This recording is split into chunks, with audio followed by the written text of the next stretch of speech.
un loco, a Osvaldo Barreto y José García Quintero.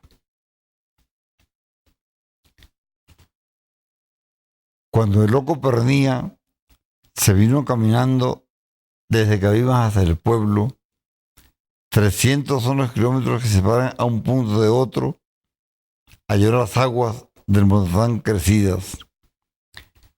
Miró un inmenso árbol que arrancado de cuajo por la tempestad del día, daba sus hojas muertas al paisaje del mundo y dijo: este árbol es el espíritu vegetal de la mujer que no he tenido nunca, y con el goce de quien encuentra no formas sino sentidos en la cruz, se lo echó a cuestas y solito lo llevó hasta el pueblo.